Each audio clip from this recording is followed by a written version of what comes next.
देखिए डेट पे गौर करिए, दैनिक जागरण 17 जून ये नीट का रिजल्ट आया है और कोचिंग का नाम है एलन। केवल ये 7वें नंबर देखो आप जरा, केशव मित्तल AIRX 7। ठीक है, मैं केवल इसी का एग्जाम्पल दे रहा हूँ। अब आप पेज को टर्न करें, ये तो एलन हो गया। अब आता है साहब मोशन। ठीक है, इस मोशन का भी रिजल्ट आया, ये मोशन है। ठीक है, कोई एडिट नहीं है, देखिए ऊपर 17 जून डेट है। और फिर से वही केशव मित्तल AIR 7। ठीक है भाई, ये तो कल का था।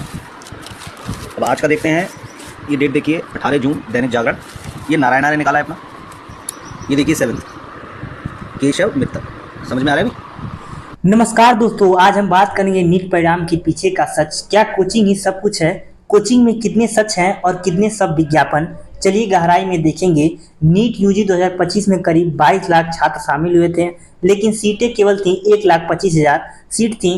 एक कोचिंग केंद्र का दावा है कि वह अपनी कोचिंग से 80 से 90% सफलता का बच्चों को निकालती है, लेकिन सच यह है कि यह संख्या 90% ना होकर के यह 1% से भी कम होती है और ये लोग गलत विज्ञापन करते हैं।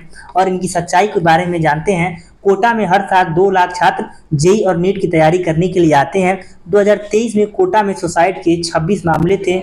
2024 में यह 6 केस सिर्फ जनवरी के महीने में हो गए थे। सुप्रीम कोर्ट ने 2025 में 24वीं नीट कोचिंग सुसाइड की जांच करने के लिए कही और उन्होंने कहा कि आप प्लीज कोटा में ऐसे रूमों को बनाया जाए जहाँ के बच्चे सुसाइड करने से वो बचें और सुसाइड करने की उन्हें जगह ना दी जाए। लेकिन सुसाइड ऐसी चीज़ है जो हर बच्चे डिप्रेशन के साथ कभी भी और कहीं भी कर सकते हैं। लेकिन चलिए ये सब छोड़ते हैं और आगे चलते हैं, मुद्दे पे बात करते हैं। टॉपर बनना आसान नहीं है, इसके पीछे मानसिक तनाव, डिप्रेशन और खुद ने खुदकुशी भी कर ली है। PMC के अनुसार कोचिंग का स्ट्रेस और आत्महत्या की कड़ी खाई बीच में है और बच्चे स्ट्रेस और आत्महत्या के बीच में बहुत बड़ी खाई इसलिए कहा गया है क्योंकि बच्चे बहुत ही स्ट्रेस लेते हैं और स्ट्रेस लेने के बाद वो अपने आप को समझ नहीं पाते हैं और गलत कदम उठा लेते हैं।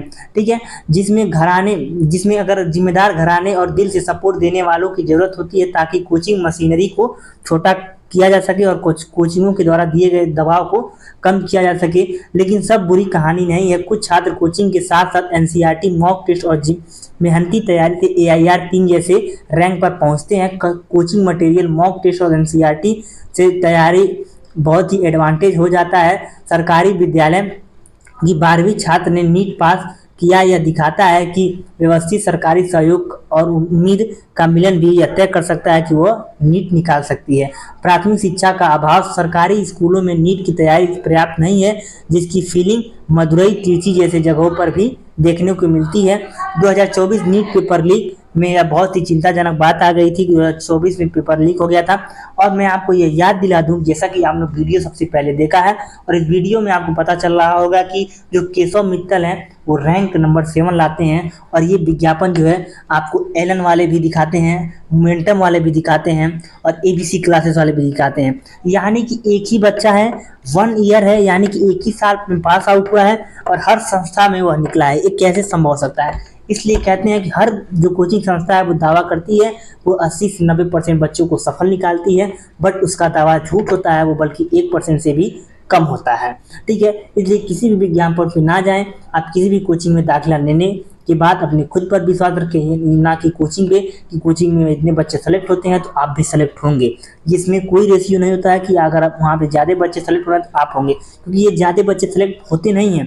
ये विज्ञापन कराने के लिए उन बच्चों को पैसा दिया जाता है और वो बच्चे इसकी टी-शर्ट पहन के फ़ोटो खिंचा लेते हैं। अगर आप उसकी डाटा मांगेंगे कि 1 साल पहले का डाटा दीजिए, उसका एडमिशन फॉर्म दीजिए, उसकी सब चीज़ मांगेंगे आप, तो वो कुछ नहीं दे पाएंगे। वो बस आपको फ़ोटो दिखाएंगे और एक छोटा सा कोई एडमिशन होता है, उसी में एडमिशन करा के उसका साइन ले लेंगे और वही आपको दिखाएंगे और कुछ नहीं दिखा सकते हैं। उसका डाटा, उसकी अटेंडेंस कुछ नहीं दिखाएंगे। इसलिए प्लीज़ आप लोग फ्रॉड से बचें और किसी भी विज्ञापन पे ना जाएं। आप किसी भी कोचिंग में ज्वाइन करना चाहते हैं तो आप सबसे पहले कोचिंग की जानकारी ले लें। जब आप कोचिंग की जानकारी अच्छे से ले लें और उसे गूगल पे जाके हर जगह सर्च करें, सबसे पता करें, अगर आपके अगल बगल में कोई पढ़ा हो तो उनसे भी पूछें और पूरी गहराई के साथ आपको जो कोचिंग अच्छी लगी और उसमें अच्छे से एडमिशन करा लीजिए और बिना टेंशन के लिए आप अपनी तैयारी को करिए, क्योंकि टेंशन लेने के साथ आदमी वो काम नहीं कर सकता है जो आदमी बिना टेंशन लिए कर सकता है। इसलिए आप प्रेशर ना ले, बिना प्रेशर लीजिए और एक अच्छी कोचिंग जो आपको अच्छी लगे वो ज्वाइन करिए और अपनी तैयारी को बेहतर बनाइए, क्योंकि आप तैयारी अगर मन से करेंगे तो सफलता जरूर मिलेगी। चलिए मिलते हैं किसी अगली वीडियो में किसी एक अच्छे टॉपिक के साथ। तब तक आप लोग सावधान रहें, सतर्क रहें। जय हिंद, जय भारत। भारत। धन्यवाद।